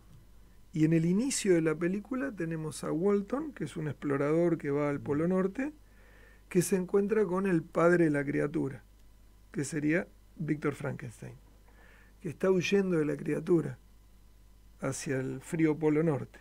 Quiere decir es que alguien está escapando de su propia creación. Sí, que lo viene siguiendo de hace rato. Y ahí se encuentra y le dice a Walton que no le crea nada, que no lo escuche, está desesperado. Quiere decir que tenemos tres personajes que han tratado de ir más allá de los límites de lo humano. El explorador Walton, Víctor Frankenstein, que ha querido vencer a la muerte, y Prometeo, que le quiso robar el fuego a los dioses. O sea que Prometeo es el fuego de la ambición. ¿Sí? Es alguien a quien un águila le come el hígado cuando está encadenado, cuando lo están tratando de domar, el hígado se le regenera y al final termina ahí en un acuerdo con un anillo. Al final lo doman. Pero vamos a partir de la idea de que hay tres personajes que tratan de ir un poco más allá, ¿no? Después dijimos que la autora, sí, pasó a la historia casi no muy conocida. No, se conoce a Frankenstein. Se conoce al monstruo. ¿No? Se conoce al monstruo. El monstruo se pero Mary Shelley queda a la sombra del monstruo, ¿no? Salvo por esta idea de Kenneth Branagh muy preciso que dice Frankenstein de Mary Shelley. Se conoce a la bestia, sí, pero no a la bella. Exacto. Sí. Y otro robo es que la criatura lleva el apellido del padre, que no se lo había querido dar. Digamos, porque Víctor Frankenstein da el nombre al monstruo, con lo cual hay dos robos, ¿no? Frankenstein roba todo el protagonismo como monstruo, ¿no? Entonces uno diría, está más cerca de El juguete rabioso de Roberto Art que de El jardín de senderos que se bifurcan de Borges, porque en un caso se trata de ir a robar los libros ¿no? Y en el otro se trata de ir a reventar la biblioteca del padre ya leída, ya constituida. Entonces estamos en el campo del robo, ¿no? Tenemos entonces un producto de laboratorio, ¿no?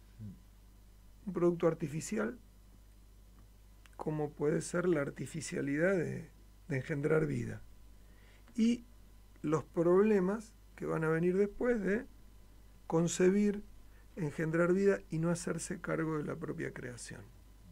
Con lo cual, este libro parece ser una advertencia de las terribles consecuencias de no hacerse cargo.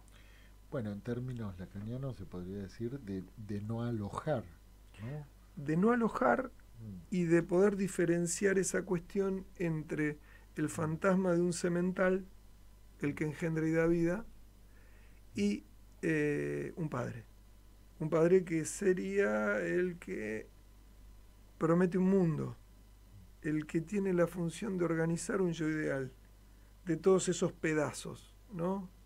Los ojos de la madre, ¿sí? La voz del padre, la orejita de la vecina. Exactamente. Ahora alguien va a prometer un mundo. Ahora, bueno, vos decías, estos tres personajes pecan, ¿no? de una ambición desmedida, digamos, ¿no?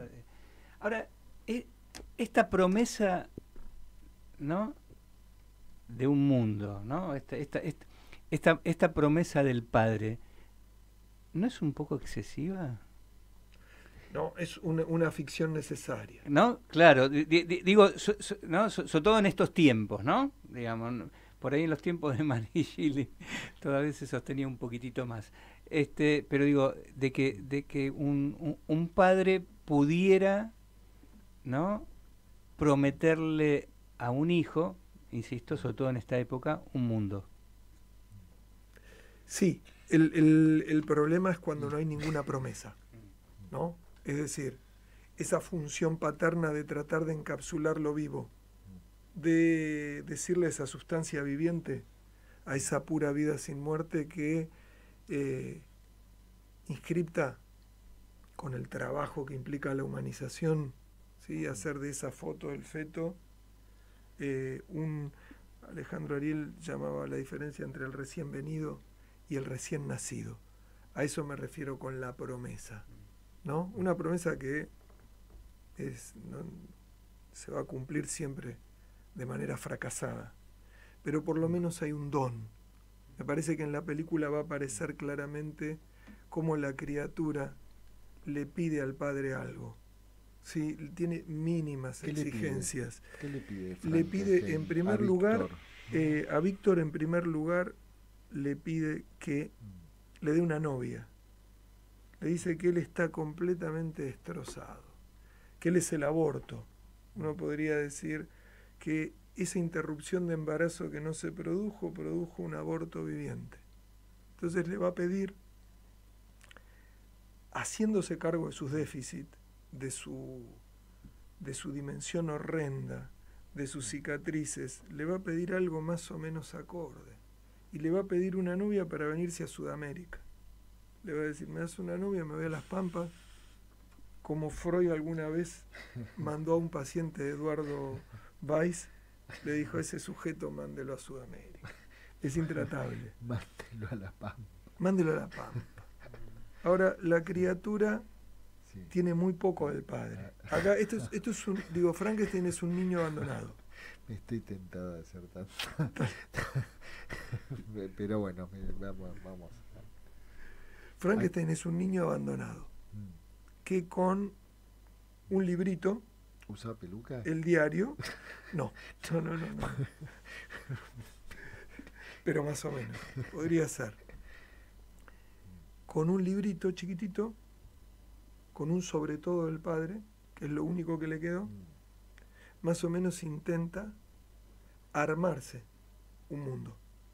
Intenta aprender a leer, espía una familia por el chiquero, la porqueriza, se ilusiona con la idea de una familia, le da a la familia comida en un momento cuando la criatura escapa y está tratando de entender su origen. Estamos siguiendo el libro de Mary Shelley. Y estamos siguiendo la película. Y la película siguiendo el libro. La película siguiendo el libro. Bien. ¿Sí? Tenemos entonces una criatura que, habiendo sido engendrada, es abandonada. O sea, un Frankenstein niño. Un niño abandonado, claro. Esto que aparecía en el tema de los redondos. Sí. Los redondos expresan bastante bien esa cuestión, ¿no? Es decir, un no niño que va a tratar de hacer con los pocos elementos que tiene alguna historia. Entonces, en un momento, la criatura espía una familia, trata de ayudarla con su fuerza vital, eso que el padre le dio, le pone la comida y se esconde. La gente dice, uy, el espíritu del bosque, qué bueno.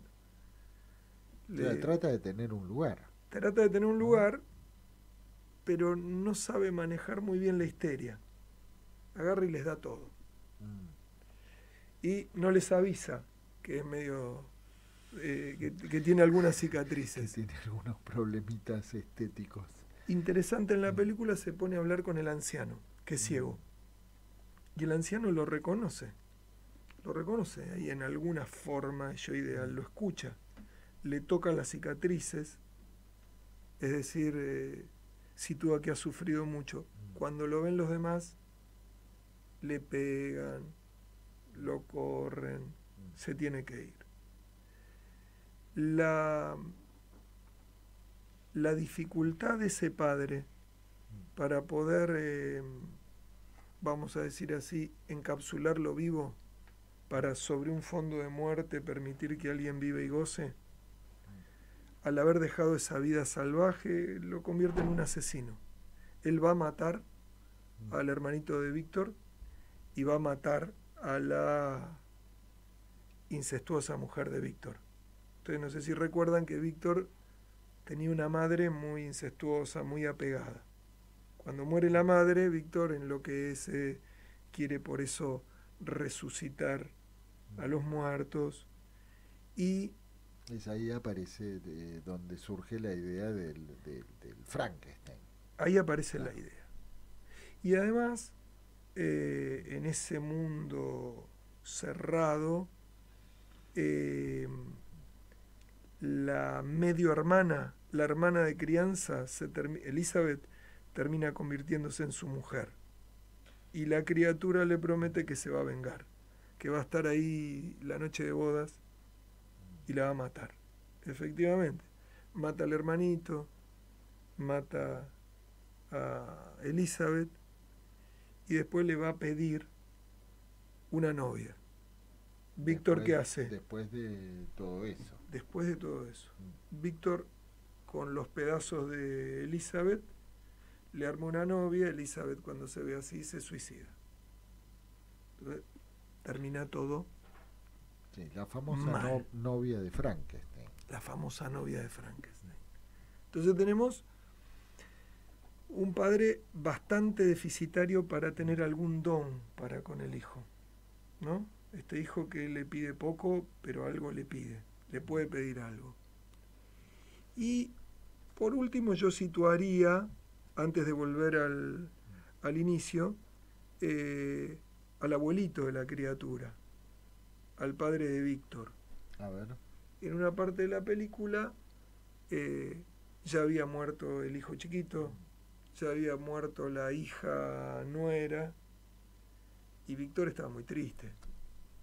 Y el abuelito, el padre de Víctor, le dice, pero tenés una tristeza desmedida. O sea, para que tengamos un monstruo, tenemos que tener dos monstruos antes. ¿Sí? Sí. Alguien que desconoce absolutamente las dimensiones del duelo y del dolor. Ahí son las tres generaciones que Lacan sitúa para que se produzca una psicosis, ¿no? De ahí, acá no tenemos una psicosis, ¿sí? Tenemos alguien que dejado de la mano de Dios. Bueno, para producir un asesino. Para producir un asesino, ¿sí? Ahí yo volvería al punto de partida. en el punto de partida hay algo de la administración del fuego que está muy bien planteado en el libro, ¿no? Frankenstein es alcanzado, Víctor Frankenstein es alcanzado por la criatura y finalmente la criatura lo prende fuego en una hoguera en el Polo Norte. Y la criatura dice, finalmente, es mi padre. Ahí la criatura lo nombra como su padre, ¿no? Entonces, es la criatura la que nombra al padre. Sí, no es el padre el que nombra a la criatura, claro, ¿no? Que sigue huyendo de la criatura. Entonces uno diría, hay algo ahí, una gran dificultad respecto de la calentura, ¿no? La calentura puede ser un nombre del padre, que puede ser la calentura en relación a la crianza, ¿no? Las cosas que un padre tiene que organizar para que esa vida prospere. Es lo que Borges se imagina en Las ruinas circulares, ¿no? Tener un hijo que tenga destino en otras tierras. Borges no tuvo hijos, pero a mí muchas veces me gusta hacer dialogar Frankenstein con otro libro que me parece que, digo, Frankenstein es un libro que los analistas tienen que leer. No está bien escrito, pero tiene una estructura impecable, ¿no? No está bien escrito, está escrito por una chica.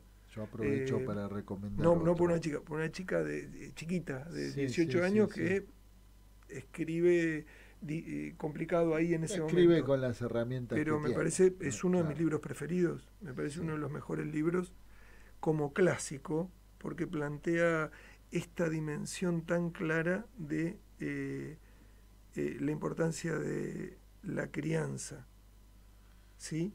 Y la dificultad de el no hacerse cargo de la crianza. Ahora, yo lo haría dialogar con otro libro parecido, que también los analistas creo que tendríamos que leer, que es Pinocho. Pinocho iba a recomendar otro, que es el Dr. Jekyll y Mr. Hyde. Pero bueno, podría ser otro libro, ese lo veo más a veces para las patologías del consumo. Pero hay toda una serie en el de cosas. momento Pero de bueno, la a ver el química, Pinocho, vamos con el Pinocho. Con Pinocho me parece que es justamente una marioneta, ¿sí? Es de madera. Sí. Pinocho, a Pinocho le va mal, ¿no? Y Pinocho todo el tiempo está preocupado por su padre, lo tiene que ir a encontrar.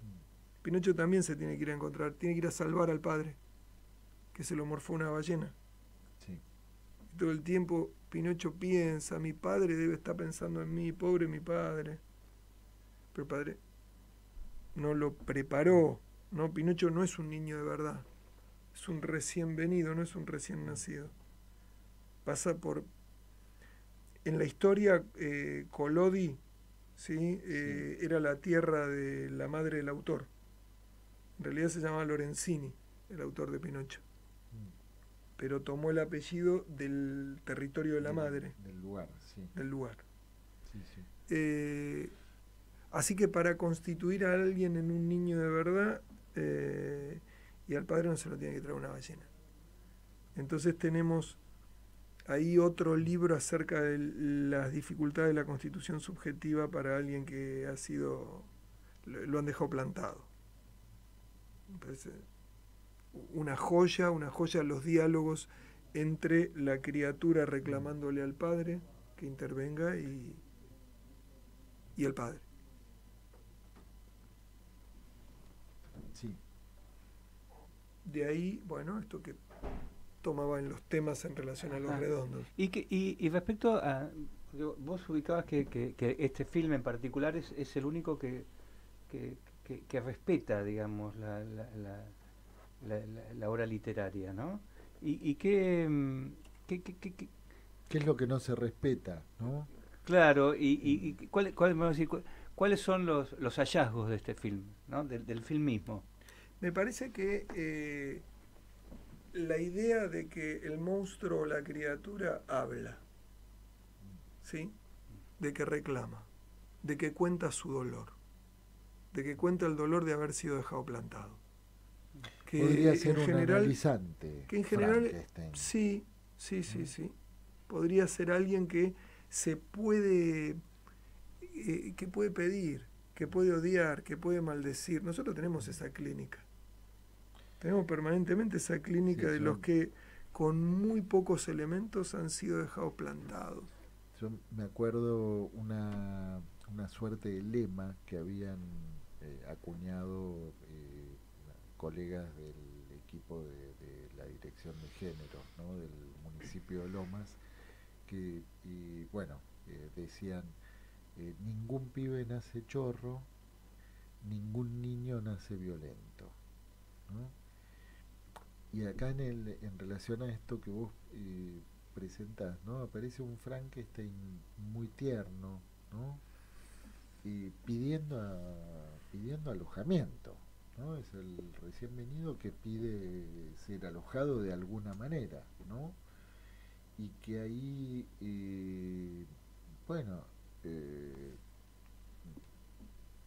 de pronto se va generando otra cosa, ¿no? Pero no es lo que aparece en el punto de partida. Lo que llamaríamos en términos de Freud los pobres diablos.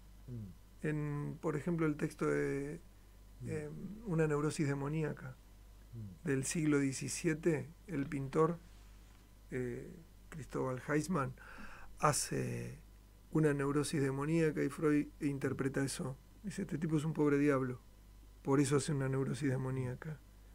Y dice, la medicina, ¿sí?, ha dado actualmente hipocondríacos. Los hipocondríacos son gente pobre, gente que dice tendré, voy a tener. La neurosis demoníaca, dice Freud, es el antecedente de la hipocondría. Los pobres diablos serían eso. Yo recuerdo el caso de una neurosis demoníaca del siglo XXI que atendí durante bastante tiempo, donde justamente ese paciente me recomendaba las letras de Los Redondos, ¿no? Hoy escuchábamos Los Redondos. ¿Qué tema? Estábamos escuchando Cruz Diablo.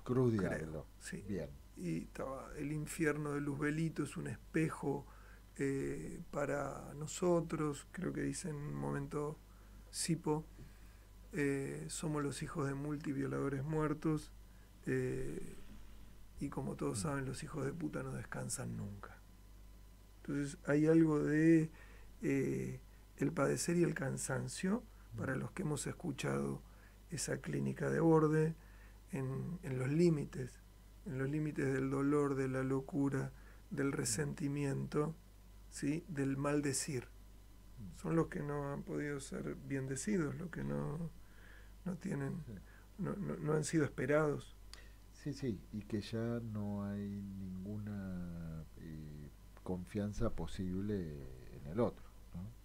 Exactamente, son desconfiados del otro y desconfiados del inconsciente.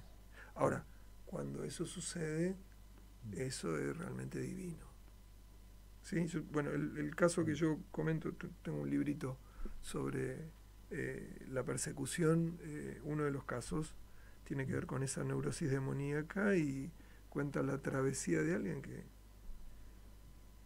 vende el alma al diablo, ¿sí?, en medio de su pobreza, y yugula ese delirio dejando de lado eso, integrando que en realidad lo que había ahí era un terrible dolor. Entonces me parece que el hallazgo de la película es que hace hablar a la criatura con el padre, hace que la criatura se constituya en alguna forma de hijo, o del hijo que no pudo ser por la mezquindad de ese padre. En el otro caso, la cultura en general transmite que es un monstruo, no transmite que es una criatura. Una criatura está más cerca, claro, de la idea de que ahí tendría que haber habido un niño y no un monstruo. Entonces ese me parece que es el hallazgo de seguir a la letra el libro. Sí. Y José, en relación a la autora, ¿hay alguna referencia respecto de...? La hay, pero nosotros no la usamos, en general. Yo si no haríamos psicología del autor, pero si querés que te diga, me parece que es una expresión de lo que le sucedió, ¿no? Si uno quiere mirar la biografía, pero no nos interesa en ese punto. Bueno, vamos. Si a alguien le interesa ir por el lado de la psicología del autor, sí, pero nosotros tratamos de tomar la lógica de la película. La lógica de la película porque dice uno podría que decir, la madre de Frankenstein es Mary Shelley, ¿no? Sí. Si alguien quiere, porque ahí queda expuesto el padre, o ¿no? podría haber sido. Sí. Podría haber sido, sí. y alguien se hizo cargo de que no fuera así, ¿no? Pero parece brillante esa posibilidad de diálogo y ese lugar en donde por lo menos algunos personajes le reconocen al monstruo una dimensión de criatura, fundamentan eso, ¿no? Walton escucha el sonidito de la flauta, es decir, la criatura puede emitir algún tipo de sonido. Y el viejo ciego lo escucha, puede hablar con él, le reconoce ahí una dimensión que trasciende la monstruosidad con la que ha pasado la cultura. Sí, escucha a la criatura, no ve al monstruo, ¿no? Cosa dificilísima. Sí. Bueno, y Diego, ¿algún comentario? Porque ya no. Estamos llegando. ¿Hay alguna cuestión más que quieras situar antes de despedirnos del programa?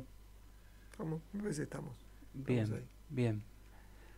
Bueno, muchas gracias por favor, estar nuevamente en el programa. ¿Algún anticipo? ¿Tenés alguna idea para la próxima? Para la próxima todavía no. Esta sí me pareció un padre de película. Entre el otro padre y este padre, podríamos, no sé, a ver si seguimos con los padres a lo mejor. A lo mejor seguimos con los padres. Por los padres de película. Bien. Bueno, nos estamos despidiendo entonces hasta el próximo jueves. En Pulsión de Radio.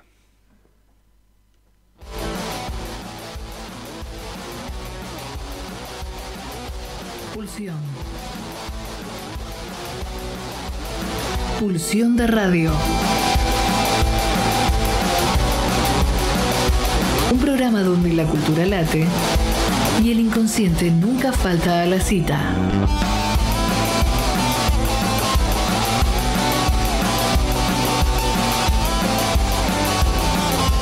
Nos volvemos a encontrar el próximo jueves de 22 a 24 aquí, en la RZ.